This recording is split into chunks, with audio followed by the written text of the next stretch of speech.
And we are live. Good evening, everyone, and welcome to the stream. I hope you're doing well, that you had a nice week.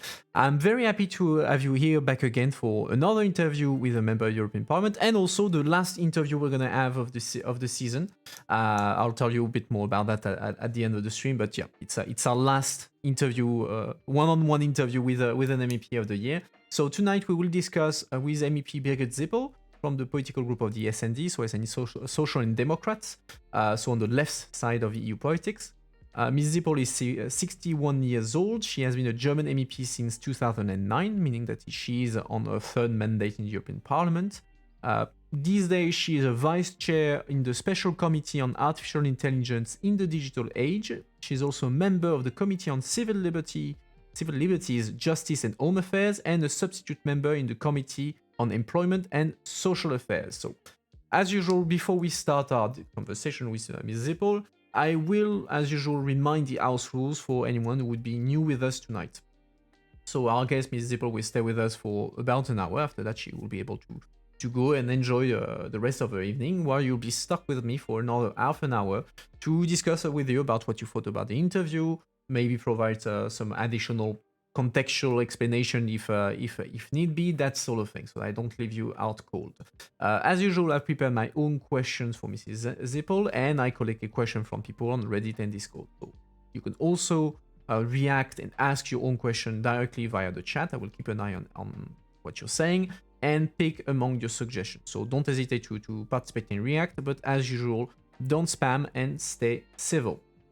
So the goal of these interviews with MEPs is for you to understand what is the job of MEPs, what do they do, what are their priorities, what are some of their opinions about the EU and EU politics in general.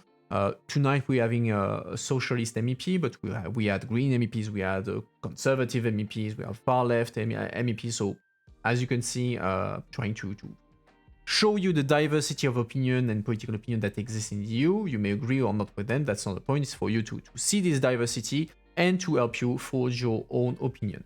As usual, we will not go too deep into policy discussions so that we don't lose you along the track, and we will not talk about national politics unless it is relevant to EU politics. So keep that in mind when asking your questions.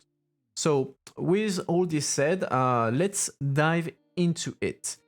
Good evening, Mrs. Sippel, and welcome on the channel. Thank you again for taking the time to come here on the channel, especially since you're coming straight from Strasbourg. So it's an extra busy week for you. So thanks again.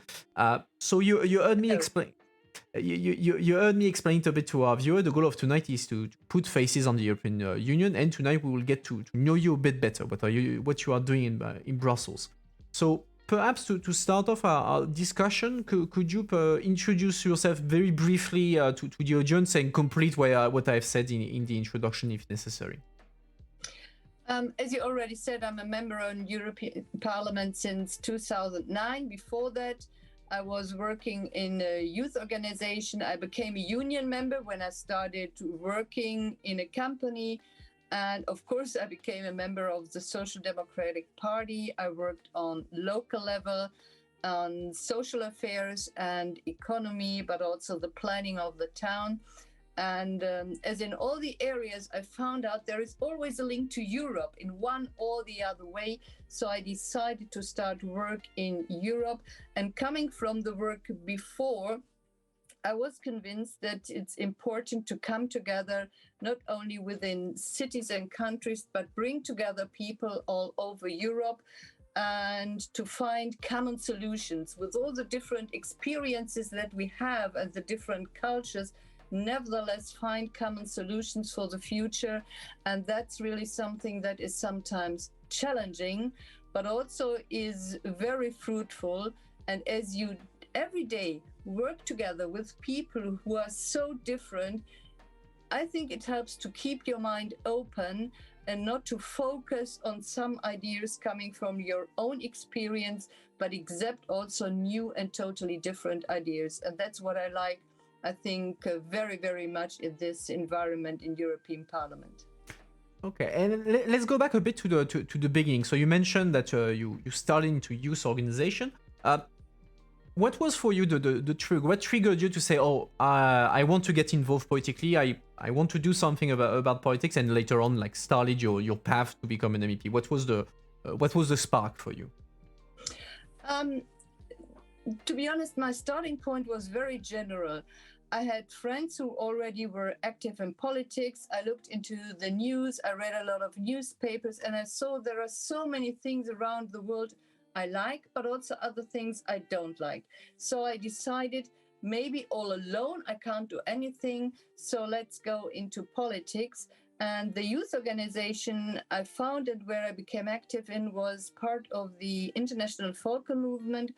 And here, what I liked very much is that we had a lot of debates about politics, but we also were very creative and active. We organized holiday meetings. We had 3 weeks in tent camps over summertime where we prepared debates, but also organized free time. And we also organized international camps with people not only from Europe, young people, children, but also young people from all over the world. And this was really a great experience that I loved very much. So 3 weeks in summer were always for many years reserved for the camps in the Falcon movement. Okay, interesting. And now so you've been MEPs for you're in your third mandate, so it's been 12 years and a half now, almost in a few months. So what after being MEP for such an amount of time, what would you say is the advantage that it gives you in your work as an MEP, as having been for 2 mandates? Because in the current mandate, we know that there is a lot of new MEPs. 60% of the MEPs are on their first mandate. So when you started this mandate, what gave you an edge over the other, because you already had two mandates under your belt? I think what is the advantage if you already have some experience is that you know already the procedures, you know some people whom you can ask, so that's a good thing. And to be honest, especially in this mandate, where after we constituted our parliament, we more or less directly went over to new working methods due to Corona, where many things were organized in distance with video conferences. And I think especially for new people, they might not have been aware that something is going wrong or different. But for them, of course, it was a challenge to keep contact to many others. And also what we call to socialize with others became totally different from all the experiences before. But nevertheless, what we managed with all the experience was to keep people together, to build up groups, also to build up informal groups, even within these digital meetings. And that was very helpful to keep up a level of debate, to really go into the details and find solutions, find common grounds, even in difficult debates, which are, especially in Liebe, sometimes emotional. Mm-hmm. And since you mentioned socializing, someone had asked the question that, okay, there are more than 700 MEPs, so you can't be expected to know every single MEP by name. So he was wondering, how many people does an MEP know in general by name? Like, by roughly, how many MEP, how many of your colleagues would you say that you know, at least by name? Now, I think at least by name, I think more or less the members in my own political group, and also the colleagues that I do meet day by day in the committee where I'm working on, of course, the colleagues in the German delegation. So I think roundabout at least 200 people that you know quite well, so that you have an idea not only about the name, the political group, some ideas and positions they have. You might know some more people, but only by knowing the name, not going too much into the detail. But the good thing is when I say you may know round about 200 people and some others only by name, those people are coming from different countries, different political groups, and that's one of the most beautiful things that you can experience here in the parliament. And would you say that like knowing an MEP like personally to an extent is helpful for your parliamentary work? or is it the same? No, it's totally helpful.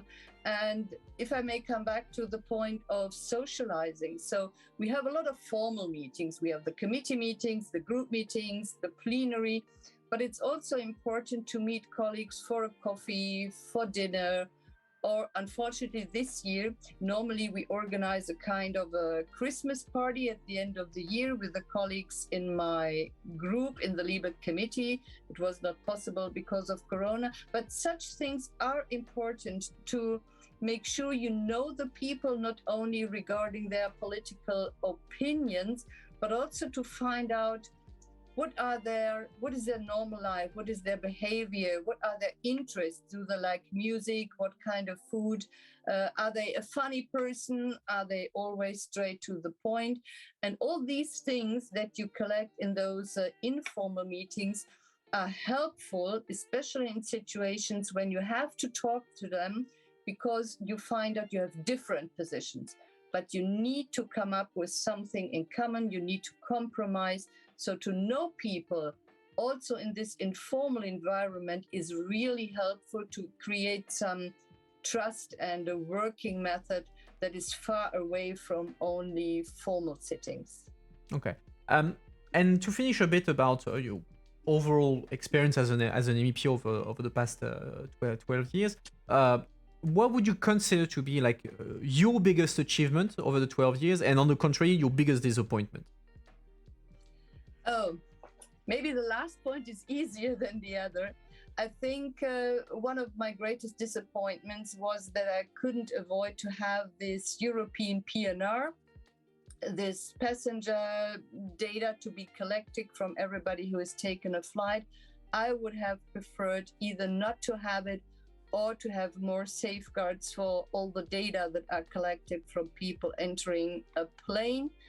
On the other hand, I think some of the biggest achievements are that we do have GDPR, the common data protection rules. That's a good thing. It became a kind of the golden standard around the world. People are starting to think about data protection.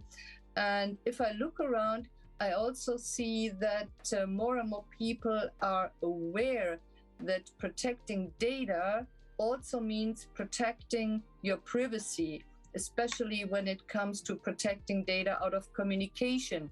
So that's really good. We have to even improve that, but that's something we really reached over the past years. And I have a first question from the chat. To finish on the your political career overall, he or she is asking, what was the most interesting experience in your political career? To be honest, when I mentioned at the beginning the camps that I had with international Falcon movement, that was really, really interesting and was giving me fun and power, but also a first political idea what it means to work together with people from many different countries. And later on, when I came to Parliament, I think the interesting point was not only to meet people from 27 different member states, but also to meet people from different levels. So to keep contact to people within your constituency, totally normal working people, but on the other hand, to meet ministers, diplomats, many others, experts on different levels. So this is giving you a whole picture about the world and the whole picture about experiences of people. So these are, I think, the main important things if you go to general aspects. Okay. So now let's dive a bit into what you're doing now. So as you're in 3 different committees, but we all know that MEPs are specialized de facto. So what are the things you work the most on as an MEP these days? First of all, clearly is everything around the question of migration and asylum. So the right to asylum, the right for people who are under pressure, whose life is in danger, to knock at our doors and say, I do need protection. That's a right that we have to protect and make sure that every request is seriously checked. That's very fundamental. That's what we are working on. But also we have to manage legal migration into employment. And coming here from Germany, we know that every year we need some 100,000 people coming from the outside to work for us. And I think we have together to make the rules easier, not to take ever more people, but to make easy rules visible for those who want to come to Europe to work here. So that's one aspect, and we are just working about new rules for asylum.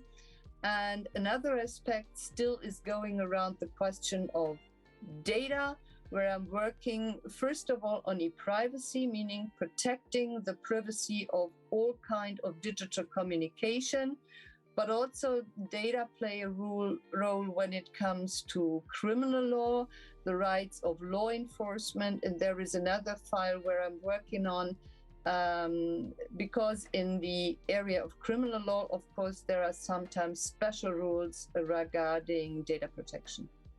Okay. So let's start maybe with migration. It will not be news for you. Migration has been again kind of a front page in the news because of the situation in Belarus and at the border with Belarus, was basically Belarus weaponized, so to say, migrants and threw them, so to say, at the border with the EU to create a political crisis. What is your assessment of this situation for starters, and how does it fit in the overall debate on migration? Because due to the very specific nature of the Belarus affair, it's a bit different from what happened in 2015. So what's your interpretation of the situation? Now, first of all, I think it's totally different from the situation in 2015, because in 2015, a lot of desperate people on their own simply made their way and arrived in Europe. What we see here is not really a migration crisis. It's a political crisis. It's a regime in Belarus who is willing to, first of all, in the public, hide away from all the dirty developments within their country by trying to create problems in Europe and, as you said, pushing people to the borders. But it's also a political crisis, because we now see that the Polish government is not respecting rule of law, is not respecting all the rules that exist on asylum. So they should behave other ways. And in the end, from both sides, from the Belarus side, but also from the Polish side, we are leaving people alone. They are brought to the border with wrong promises, and now they are lost in the nowhere. And therefore, I think it's not a migration crisis regarding the numbers. We are a continent with more than 450 million people. So how can some 10,000 people at the border be a crisis? It's a political crisis. And of course, here we do need strong sanctions against Belarus, not only because of the people at the border, but also because of what is happening inside Belarus. And unfortunately, we also have to think about reactions regarding the fact that Poland is not respecting all the rules.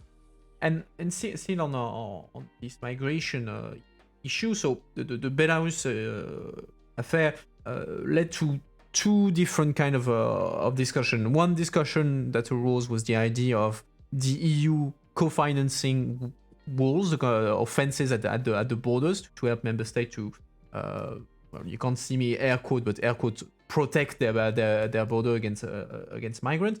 And on the other side, it was a bit emblematic of the fact that the EU migration policy has been stuck for years. I mean, ever since 2015, and a debate on whether it can be unstuck. And we know that the Commission presented some new proposals. So, do you see these proposals being helpful or not?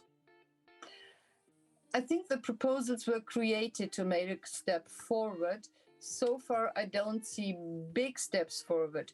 But talking about migration and the so-called new pact, at least I see a first step into another development to accept that migration in general is something very normal. Europeans are going to other parts of the world. Other people are coming to us. Some are really looking for help. And in last week, Home Affairs ministers decided to resettle, to take into European Union around about 40,000 Afghan people. I think that's a good first step, a symbol that we can help people and can do something more. So I hope this will be a first step also to create good rules in the so-called new pact on asylum.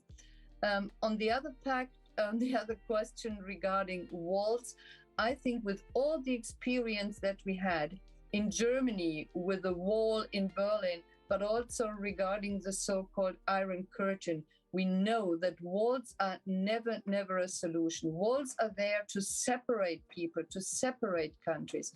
And that's something we don't want to see. So I hope we can step forward with the so-called new pact, with new rules on legal migration, and also with better cooperation with third countries. So to make the necessity to look for opportunities into other countries hopefully decreases over the time.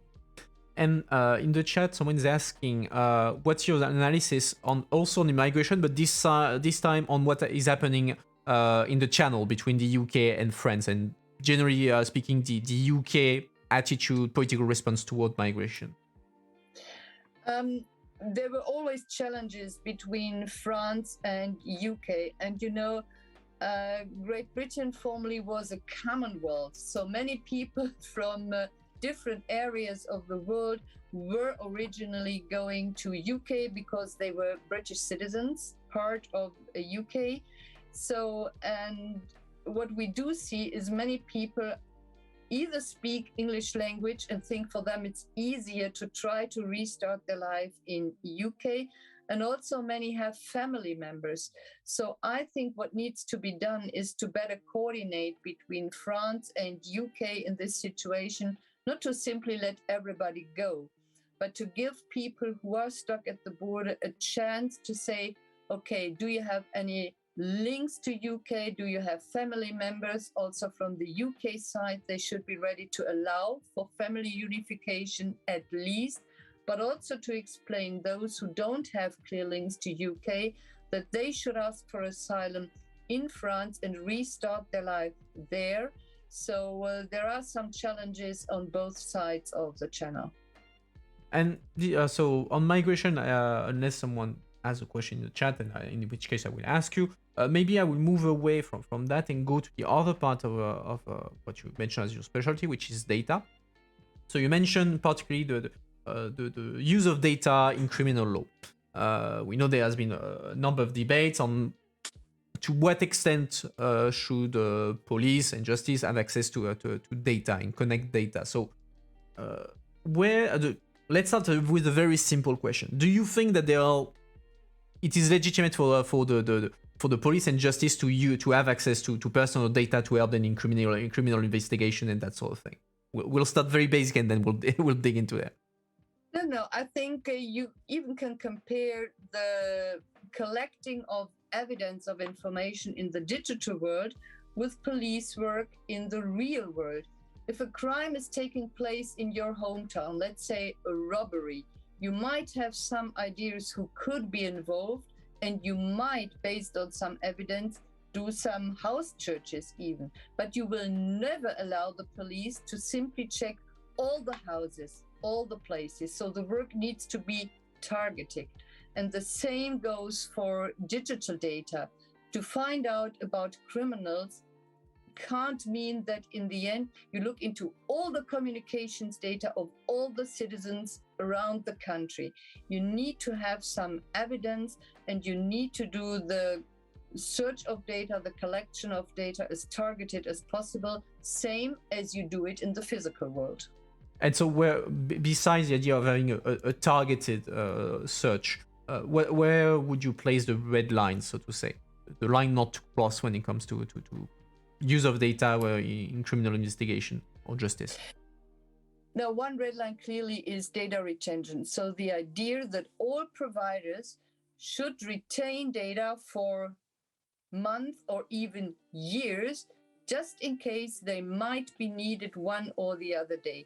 That's not helpful. And we even from some experts in the judicial area here that it doesn't make sense to simply collect and store everything, because if then in a concrete case you look for a concrete information, you might be lost. So all the data might have the picture, someone told it that way, like a haystack, and then you look for the needle in it. So even from the point of investigations, it's not helpful to collect simply everything, but to have some targeted collection, some targeted searches, and that's where we have focus on. And if things are going wrong, of course, people, like in the physical world, need to have the right to say, you have done wrong, and there was some damage done to me. I was suspected to be a criminal, but there was no reason to believe it. So there are different things that we have to organize.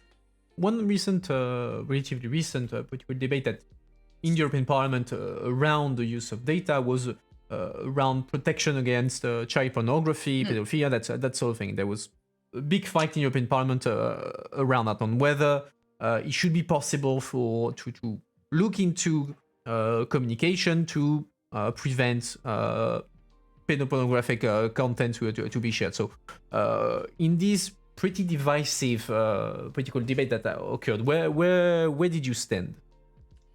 That's a very sensitive debate, because here we on the one hand have the rights of children that need to be protected against sexual abuse, but you also have the right to protect your privacy, which is not only a right for adults, but also the right for children who have to develop their personality without being followed all the time. And even the victims of child sexual abuse, they don't want to see that whenever they talk to good friends, doctors, whomever, about what they went through and how they can overcome, they don't want that communication to be read by whomever again and again. So we have two principles: protecting children and finding the offenders on the one hand, but on the other hand, protecting privacy of people, including children. And there you always have to find a balance. That was a challenge. And I think, once again, it's not that helpful to look into everybody's communication. But just weeks ago, we found that only talking about Germany, there are examples in other countries that some networks of pedophiles were found. So I think what we have to do is to use technical measures.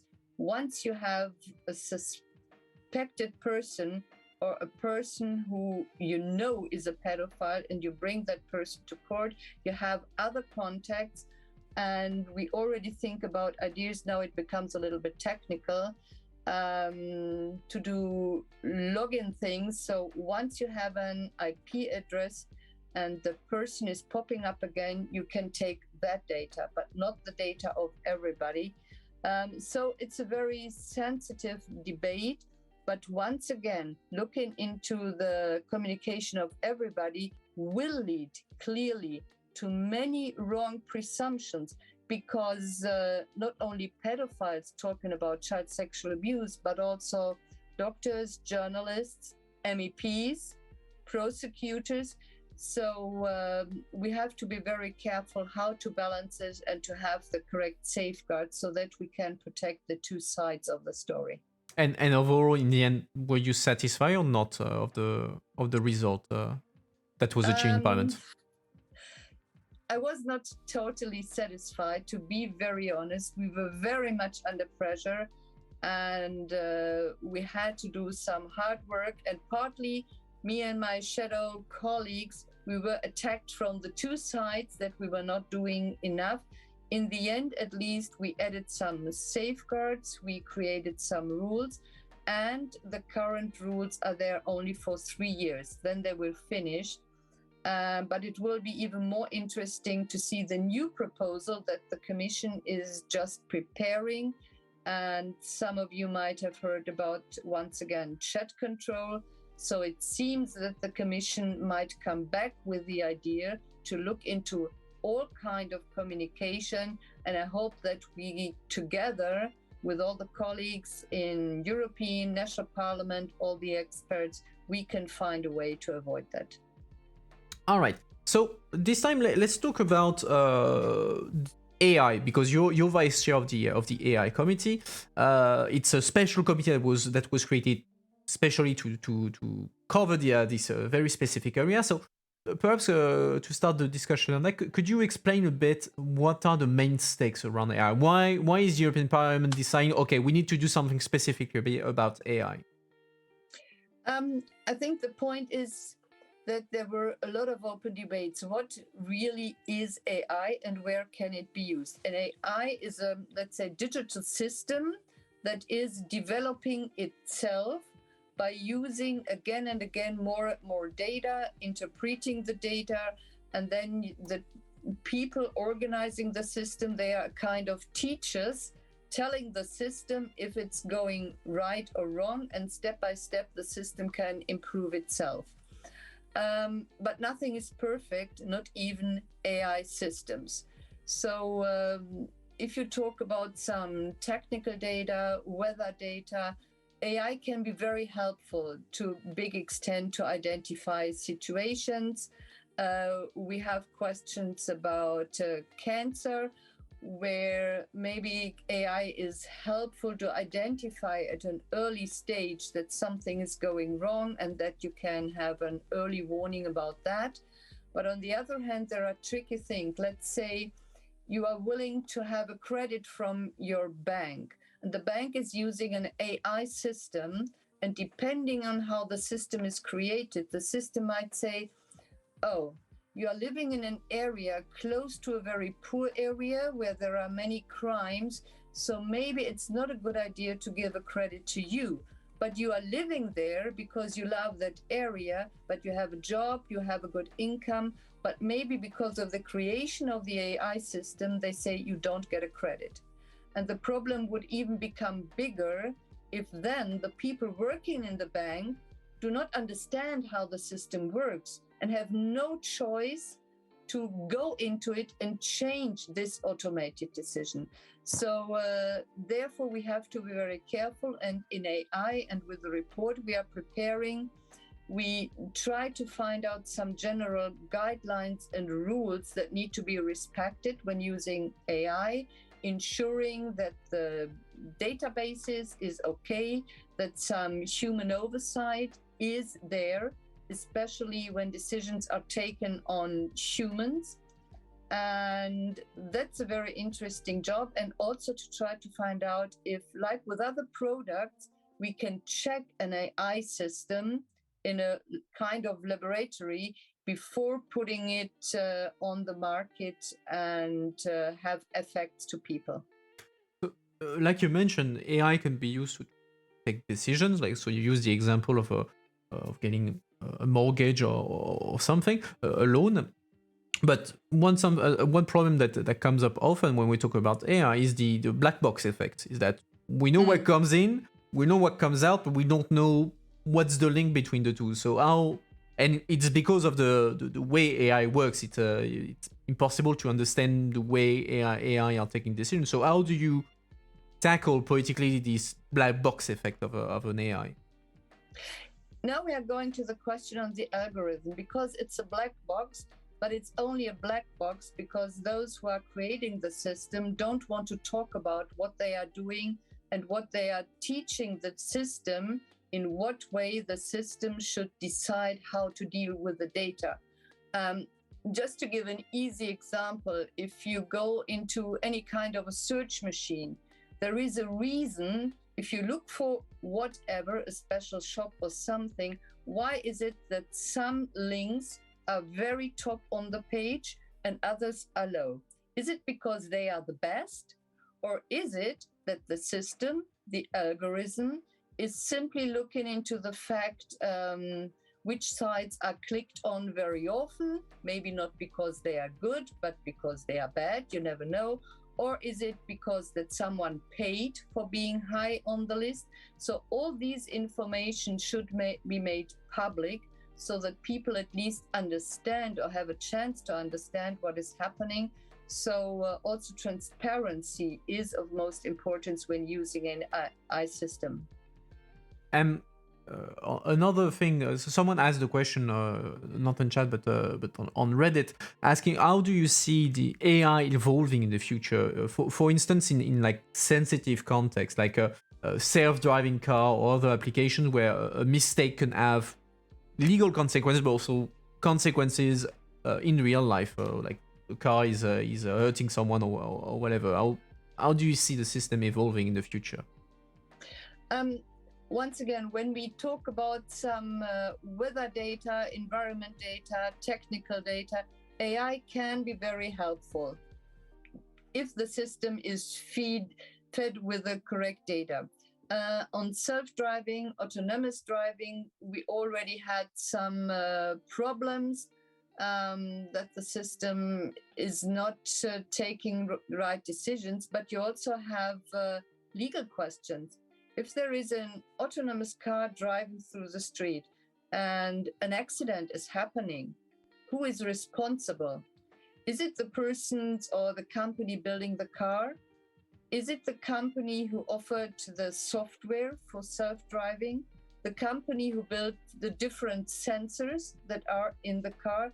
Or is it still in the end the driver who always, at least at the time being, needs to be there to take action if something is going wrong? So these legal questions have to be solved, whatever the system is and whatever it works, but these are sensitive things that have not yet been solved.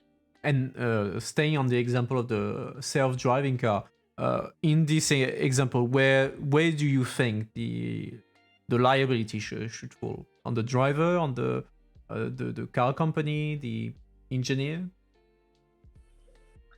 That's the question. Okay.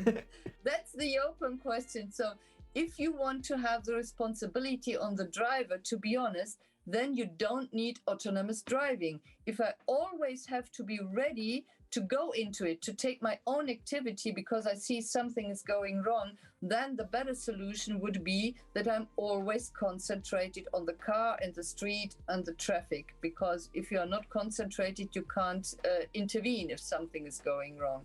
So that's why still some questions are open. And I know that some systems are already tested, but mostly where they are working is in environments where you have limited ways and traffic is going more or less slow.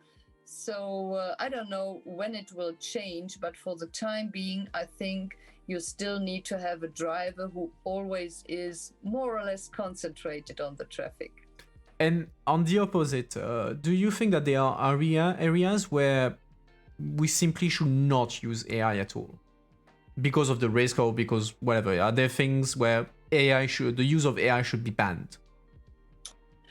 There might be areas, technologies can develop, but I think whenever it comes to decision making, which will have sensitive consequences for people, you are looking for a job. Should it simply be only AI to decide if you are fit for the job or not? If you look for having a loan or something like that. But also when it comes to so-called predictive policing, will you be subject to controls again and again simply because you live in a special area? And whenever you pop up in a control, police AI systems is telling, oh, this could be a criminal, please stop and control that person very, very carefully. So whenever it comes to sensitive situations for persons, at least we have to make sure, and this is also a question of qualifying those who are working with AI systems, that same as you cannot always trust personal decisions, you cannot always trust decisions by an AI systems. AI systems can help when it comes to situations where persons are involved, but you have to take an own additional decision. And I think that's something that we have to keep an eye on and which will be the reality for a long time. And to finish on AI, do you think that since it's still a very it's an area that evolves quickly, technology change, etc. Do you expect that rules at EU level or even beyond will happen quickly, or are we still in a it will still take some time because the legislator still needs to get acquainted with the technology and how to deal with it? Now, I think when we started the debates about AI, I think many debates focused on recognizing faces and doing something for police. But I think the easiest thing to make use of AI technologies is in areas where you don't need sensitive personal data. And that's why I say in production areas, but also in some health areas where you don't talk about precise people, but also about symptoms, how to identify. So also weather data in agriculture, how to better prepare to produce things in the agriculture sector without using too much water or other things. So here AI can be really helpful and improve our lives. We might also think about better connecting data, for example, in your local government. In Germany, you still have to give the same data to your local government, whatever you want. You announce, now I live here. You announce, oh, I'm married. You announce, I now have a child. So, and again, you have to give in personal data. And here, maybe you can connect the data, ensuring they are only used of local authorities, but to connect things, so to avoid that citizens have to fill in papers again and again. That's something where we can work on. So, but things will develop. And I think for Europe in total, we cannot challenge by now with some crazy things like social scoring that are happening in China, and we shouldn't try to do the same thing. But to make life of people really easier without digging into their privacy and looking into all the technical advantages that AI can bring, that's something we can make progress and can even be the lead continent in using AI in these areas. Okay. So now let's move away from policy and talk about a bit about Germany actually. So and German government. So there's a new government that just started last week. But before we talk about the new government. Let's talk about the old one. So Angela Merkel stopped being chancellor. It's been 16 years of Merkel being a chancellor. Would you say that it was 16 good years for the EU and German influence, or not? Only when you're talking about EU policy, of course, and not national politics. It's a different topic. I understand. Yeah. To be honest, my impression is not that the image of Germany within Europe has, let's say, increased over the years for different reasons. My impression is that some mistrust was created, especially because German government, for example, insisted on some very strict rules when it came to money and the percentages on how much you can beyond the limit in a national budget and things like that. And this was not always helpful. And even though Macron is not a member of my political family, I would have hoped that some of his ideas, because at least he was talking very much about Europe, were taken more on board by Merkel and her government. So some positive things have happened, but the image has not been developed to the biggest extent.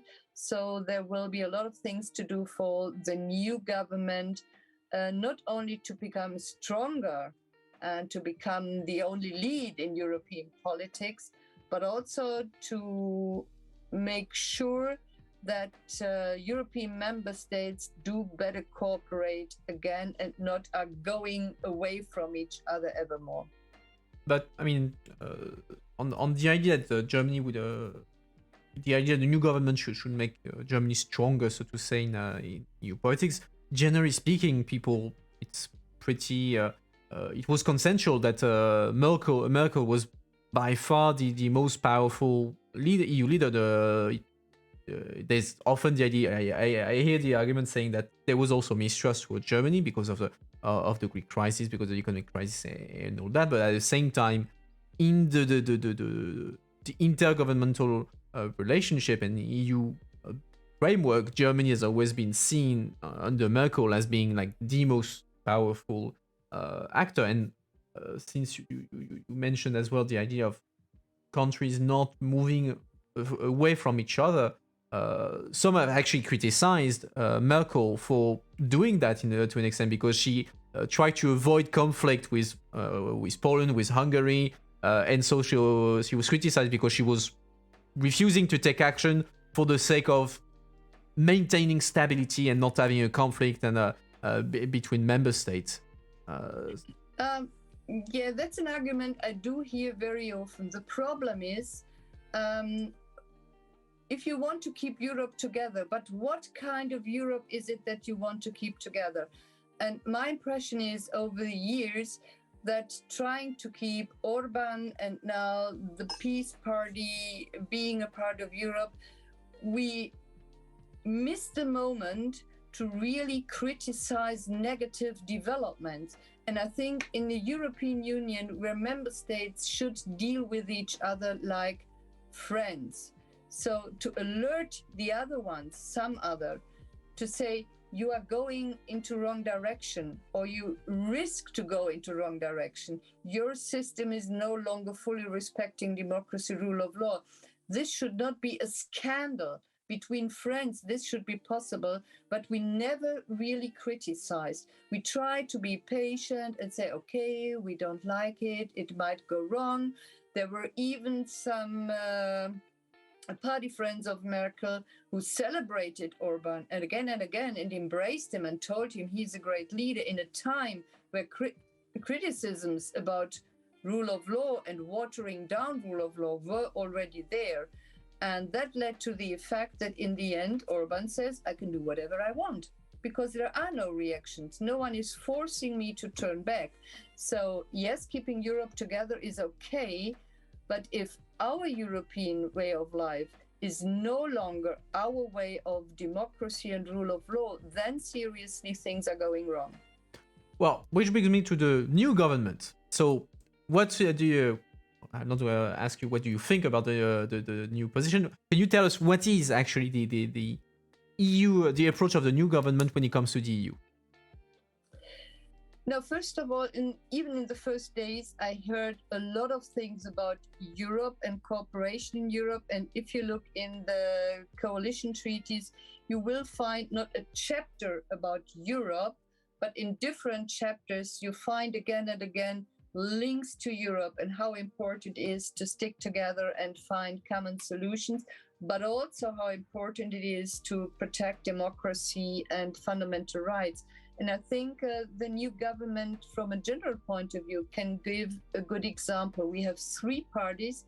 We never in Germany had a government with three different parties. All the three have their own ideas about what our future should look like regarding social area, regarding industry, regarding civil rights, regarding protecting of environment and climate change. They all have their ideas. They also have ideas regarding digitization.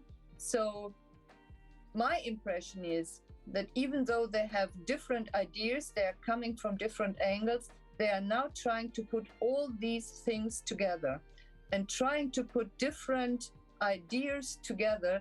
That's what we also do in Europe. So to that extent, I think the German government can make a difference inside Germany, but as they so far gave a good example how you can cooperate with totally different political groups, this could also give an example to Europe. And as I said, as in the first day, they mentioned a lot of things about Europe and cooperation.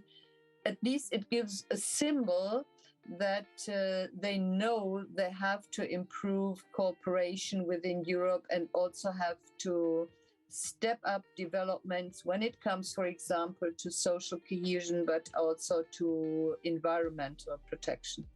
And actually, since you mentioned the coalition agreement, something that made the headlines a few weeks ago was that in this coalition agreement, there was a mention that the German government would push towards the development of a federal European state. So it made a bit the headlines. The question is the German government taking the official position that member state in Germany in the first stage should in a way disappear, or disappear is not the right word because Germany would still remain Germany, but would disappear and become, so to say, a lender of a bigger Europe. Is that the official stance, that Germany is giving up on the idea of it being a independent country and say, okay, we have to become part of a federal Europe, which will be the states? That's an old idea, and socialists are having that debate for long, to have an ever more united Europe where the competences and responsibilities of the different levels that still will exist have to change. And in Germany, or as a matter of organization, you look into the United States, they are both examples that even though you have a national level, you still have different competences and different possibilities for developments in the States or in Germany in the Länder. So to have more competences on European level, I think, is something that we learned throughout the years. And sometimes my impression is that some difficult debates we have within our member states are based on the fact that we know we need more Europe, but some member states are not yet ready to realize it, really.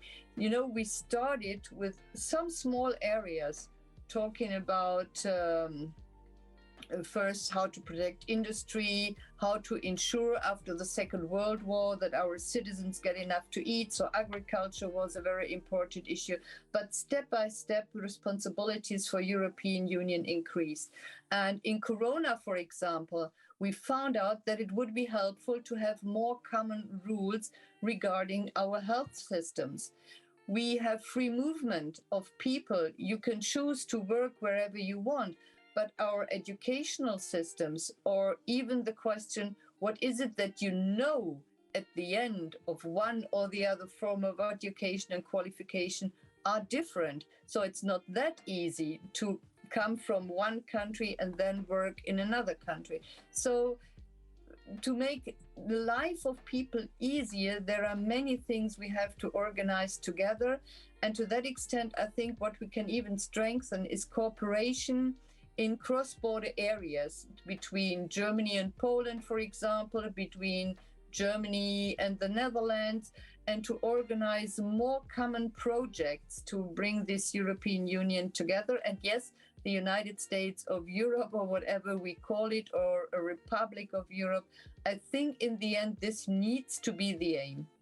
So I understand that you do support the principle of a federal Europe. Okay. That's usually the last question I ask in the interview, but well, since we're talking about it, it's gonna be a bit in advance. But still, I mean, I hear what you say about the fact that de facto what we're doing at EU, we've been doing that for 70 years, is a process towards federalization of a number of competencies. But stop me if I'm wrong, but to my knowledge, that's the first time a government has out loud taken the position that, okay, in the long term, there should be a federal Europe. So in a way, we should disappear. My government should disappear and give way for a EU government. I think it's the first time in the EU that the government takes this stance. That's true. It's the first time for a government. Before that, we had debates in different political groups, different political parties.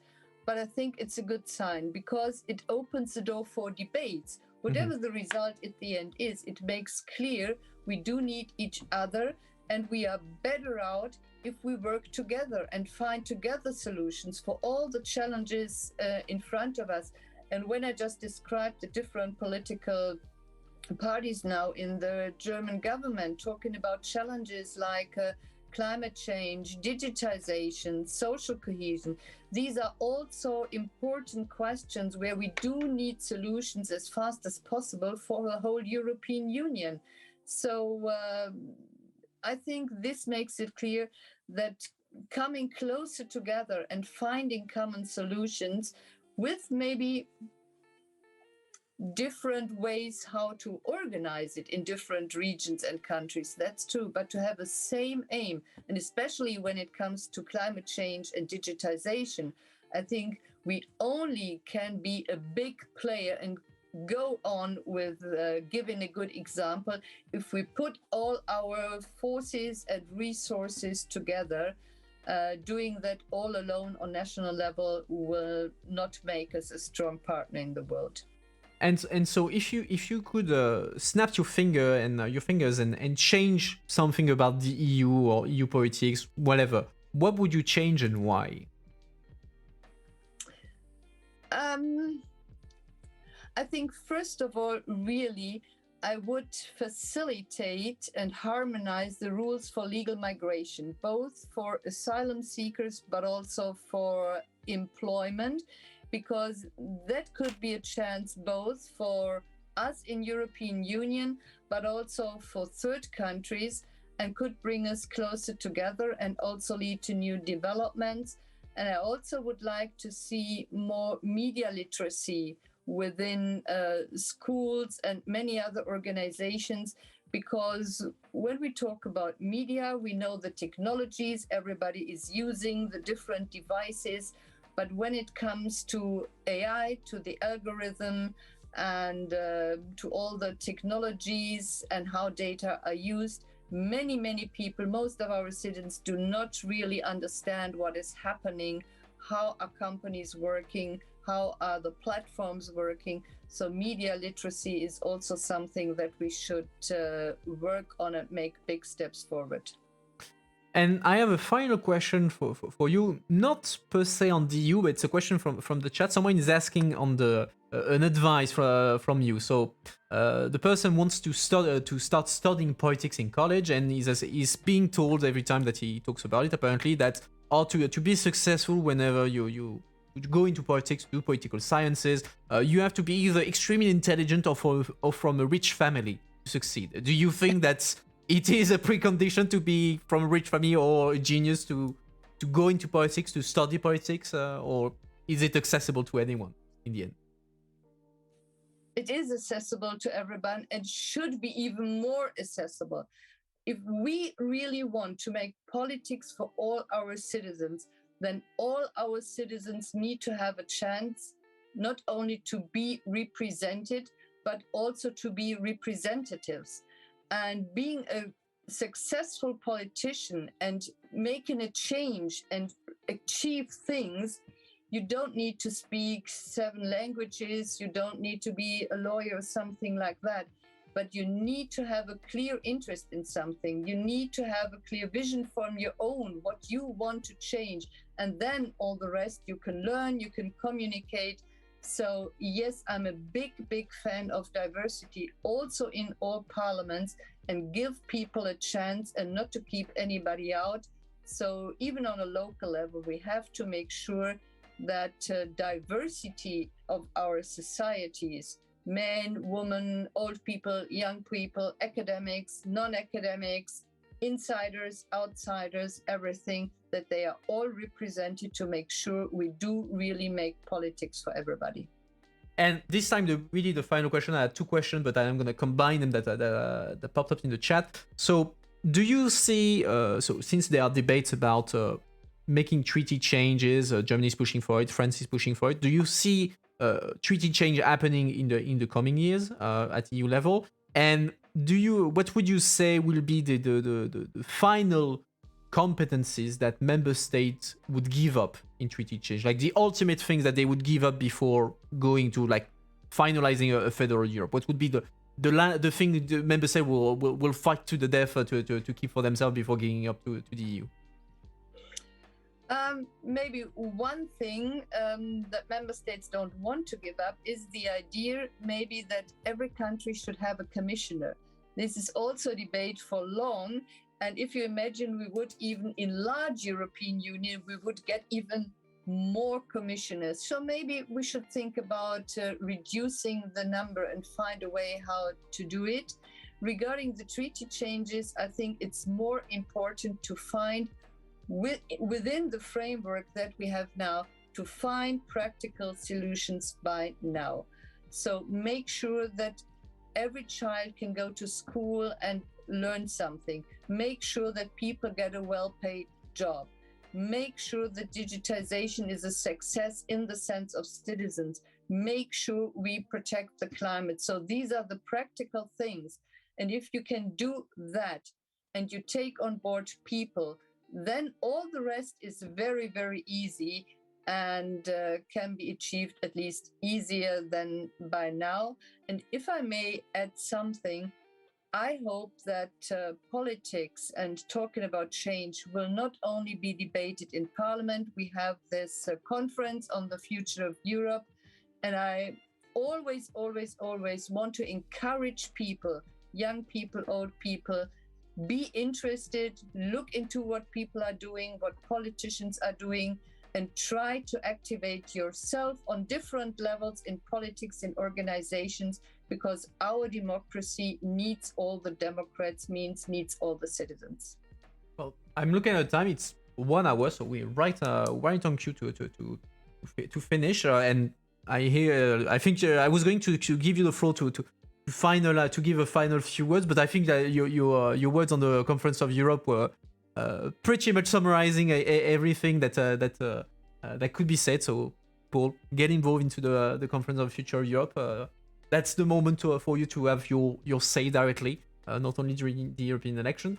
So, chat, make sure to thank Ms. Sippel for her time. Ms. Sippel, I thank you personally for taking the time to answer our questions tonight. I wish you a good evening. I hope we'll see you in the future on the channel on other occasion. I hope you enjoyed your time here.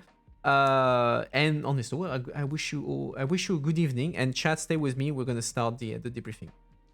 Have a good evening. Thank you, and thanks for everybody there. And I hope you can enjoy some free, relaxing days until New Year, which we then can start with new power. Thanks a lot. Thank you. Have a good holidays. Bye. Ciao. All right, let's start the discussion. Up. Let me take my trusty notebook. I'm removing Zoom. Okay, I'm all yours. So let me know what you thought about the interview. It was very great interview. So happy that you enjoyed it. It was the last. It was the last interview of the season.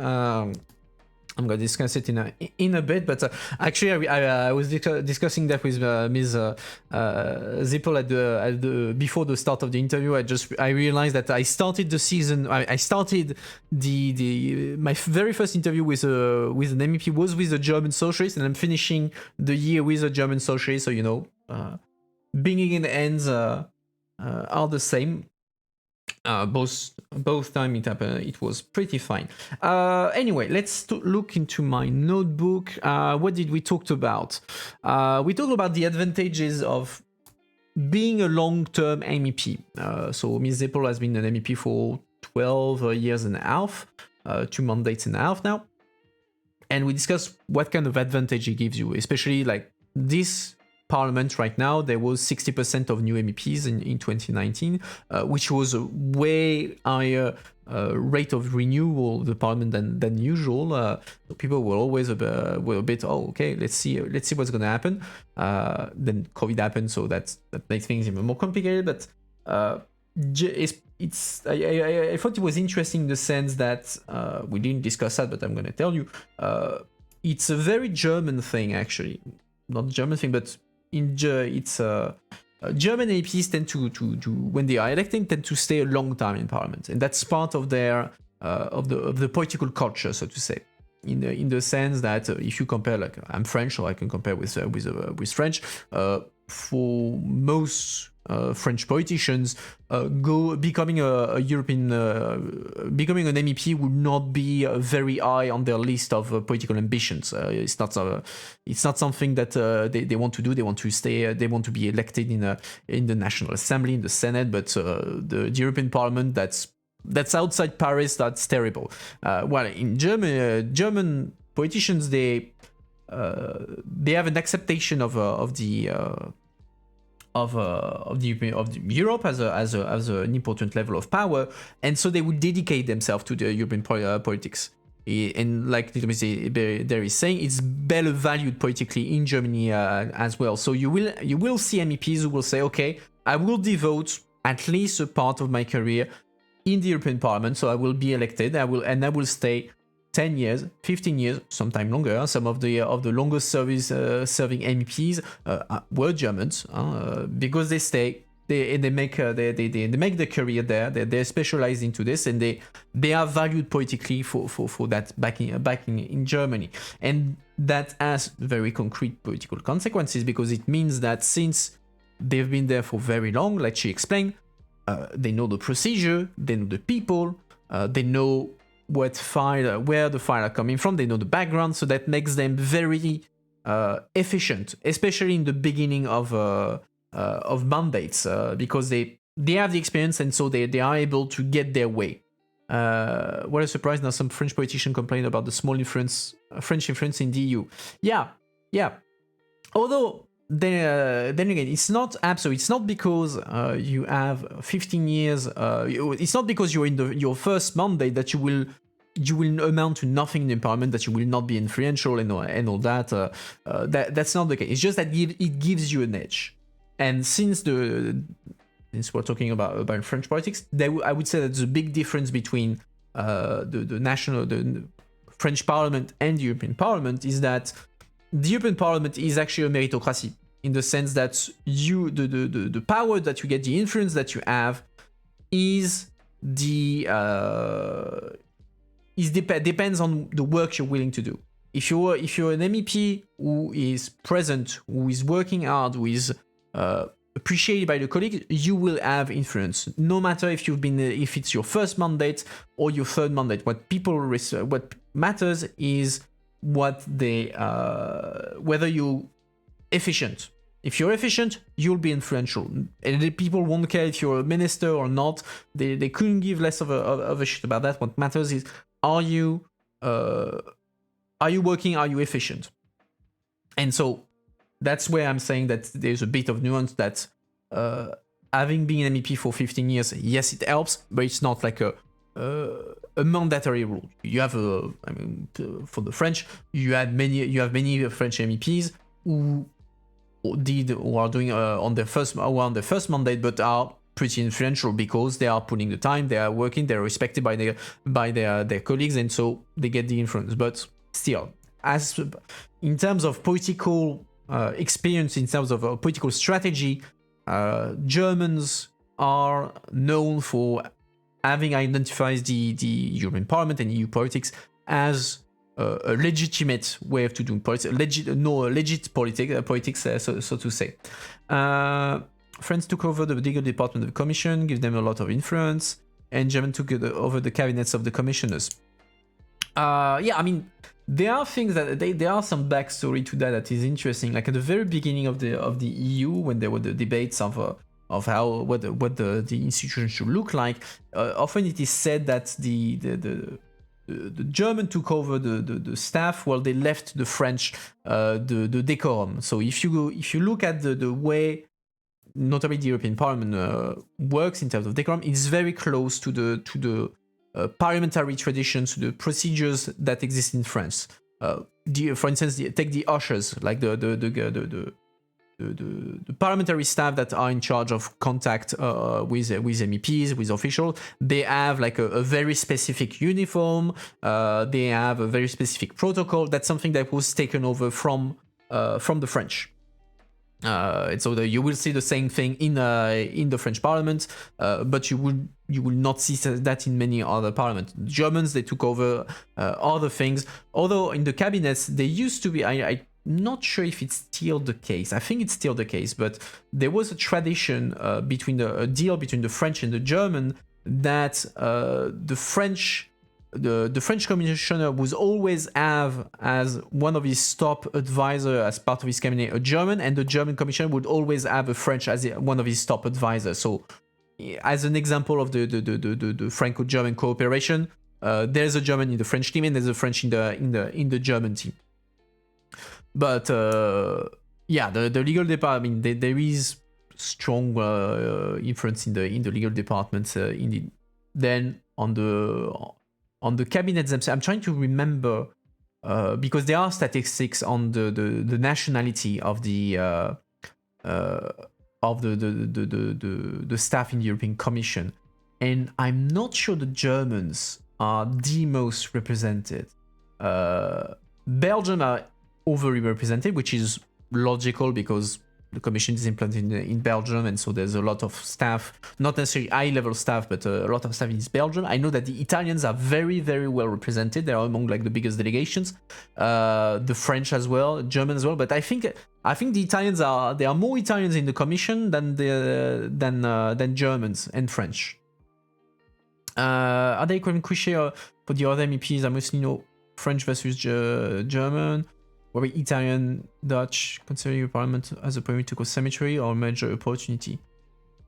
I can't tell you like for sure, but my gut feeling is that for the smaller your member state is, the more important it is to be an MEP. That I would say, the more it matters. Beyond that, I'm trying to think, but Italians, I mean, they're very perfect. Like, yeah, exactly, perfect timing for the fun fact in the NMR broker. I was actually thinking of double checking that because I'm not sure that he's anymore the longest serving MEP. I need to double check that. Not for the Netherlands, MP are divisible, they play no role in national politics or in the media. Yeah. Luxembourg moment, yeah. But yeah, it depends. It depends. But logically, I would say that if you're from a smaller member state and a newer member state, actually, it matters. Like for instance, like the current Estonian Prime Minister, Kaja Kallas, she used to be an MEP. She was an MEP before. And there's a bunch of prime ministers, like in I think the Croatian Prime Minister was also former MEP. But in the East, it's more, you will see more former MEPs at top jobs, including Prime Minister. But in Western countries, yeah, not so. And then again, it depends of how much your national media will cover European news and European stuff. Which, I mean, as far as France is concerned, not a lot. Anyway, let's move on the things. What do I have on my list? GDPR as the golden standard. Indeed, GDPR is like the biggest trophy in the Commission office. They're very proud of GDPR. So General Data Protection Regulations, so the rules about the protection of personal data. Indeed, it has become kind of a golden standard around the world, and a number of countries have more or less copied the European GDPR. And I mean, that's something that is like beyond the fun fact that we say, oh yeah, GDPR is the golden standard around the world. It's something that is documented. It's part of what is called the Brussels effect, so the regulatory influence of Brussels around the world. That's something that was observed and called the Brussels effect by, actually, ironically enough, an American scholar. Quite interesting stuff on how the EU actually influence the legislation around the world due to the size of its market, the way it operates, and that sort of thing. And indeed, the GDPR is pretty symbolic of that, even if GDPR has been criticized lately, because one of the problems of GDPR is it's very nice to have rules. It's even better if they are enforced, and there is a lot of problem these days around the enforcement of GDPR because many big tech companies are implanted in Ireland. Many cases of related to data protection are dealt with by the Irish data protection office, and there are a lot of criticism about whether they do a good job or not. And so you have a lot of criticism on whether the enforcement of the rules in the digital area should be enforced like decentralized, so to say, like dealt with in Ireland, because most companies are digital companies are based in Ireland, or if it should be each country dealing with it for anything related to its citizen or the commission. So you have a lot of debates around the enforcement of GDPR, which is seen as a weakness. Country of origin principle, DSA, yeah, indeed. Funny, since some French MPs are visible in national debate, the thing is they play the game of national politics. Indeed, I mean the French MEP that you see in French media, indeed, you will see Manon Aubry everywhere. You will see Stéphane Séjourné. You will see some others. Indeed, because there has been some renewal of the political people in France in a number of parties. I think also the fact that Macron had put such an emphasis on Europe helped a little bit on that. The idea that, okay, people will put parties will put visible people at EU level. But yeah, it's true that when these MEPs appear in national TV, they do national politics. They don't talk about European politics, or not a lot. What else do I have on my list? I will try to cover it, because then I will discuss. I want to discuss a bit about the end of season. We talked about AI. I think she was pretty clear on all the risks, the black box effect, the debates about the regulation of AI when it has an impact on people, that sort of thing. And let's talk about Merkel. So she was critical of the fact that under Merkel there was a mistrust towards Germany, which is true when it comes to Southern Europe. If you're Greek, or you're not a big fan of Angela Merkel, because of the Greek crisis and generally speaking the economic crisis in the south of Europe, and the fact that Merkel and Germany back then had a very hawkish position when it comes to economy. Although it's not the only Merkel and the CDU. We have to remember that back then it was also a coalition. The socialists were also in the coalition, and I mean even the current chancellor Olaf Scholz is considered to be rather conservative when it comes to fiscal issues within the S&D. So it's not as if everything changed when Merkel left, but it's true that there's been some mistrust. Yes and no. This could also be understood as follow. The only people in charge paid elected to speak about Europe. Okay, I'm lost a bit in your comments. The only people in charge paid elected to speak about Europe. Explain it. Are allowed by the party not to speak about the EU, and the suppress the legitimate public debate. Yeah, I mean the place of Europe in the French political landscape, and generally speaking the media landscape, you could do the same discussion pretty much in every member state. It would take a long time to unpack. It would take a long time, but there's always this bit of the paradox. Are people not debating and discussing about Europe because it doesn't interest them, or are they not discussing about it because the media are not talking about it? So it's what comes first. But generally speaking, the French rank very badly when it comes to Europe, when it comes to talking about Europe, actually.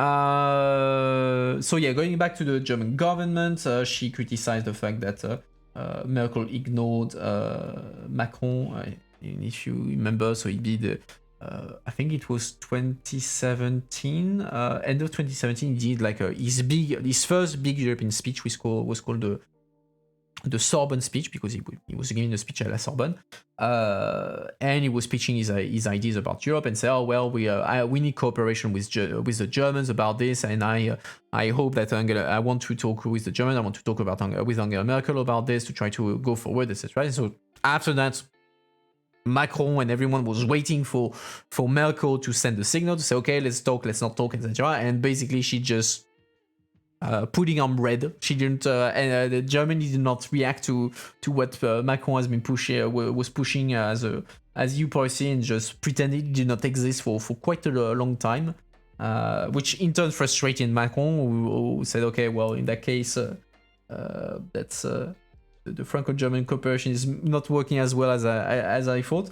But yeah, that there was indeed a feeling that there was a window of opportunity after the election of Macron at EU level that Merkel did not use, or at least like shut down the door to Macron's face, and that it was a lost opportunity to push things forwards at EU level. Even if she says she had a good relationship with Macron. Then on the federal Europe thing, again, if you have seen some that somewhere else, let me know. But I do think that the German government has been the very first to ever say publicly and as a government position to say we want a federal Europe. We want ultimately that there is a single EU government. So there will no longer be Germany. There would just be the United States of Europe or the Republic of Europe or whatever. Which is quite significant. Then again, that's what is in the coalition agreement. We have to see what's going to happen concretely. But still, in terms of political message, that is quite interesting. And final thing, she discussed about the treaty change, and that she would want. She said that the last thing that member states would give up are the commissioners, and she wished that there was less than one commissioner per country. I mean, technically and legally, actually, they could do it already, and that's the rule. If you look at the Lisbon Treaty, in principle, there was an agreement between the member states that they were giving up on the idea of having one commissioner per country, which was the old system, and that instead they would have a finite number of commissioners. I don't remember the exact number, but it was the agreement. But this agreement that was taken was then neutralized by an informal deal between the member states, who said, well, even if that's the rule, that we should have less than 27 commissioners, so one per member state, we will prolong this rule for the time being as a temporary thing. Except that it's been more than 10 years, and the temporary thing remains. But in the text, legally, you could already have a commission that has less than 27 commissioners, so less than one per member state. But it's just a question, as usual, of political will. And final thing I noted on the treaty change, there I was a bit confused. Let me know what you think.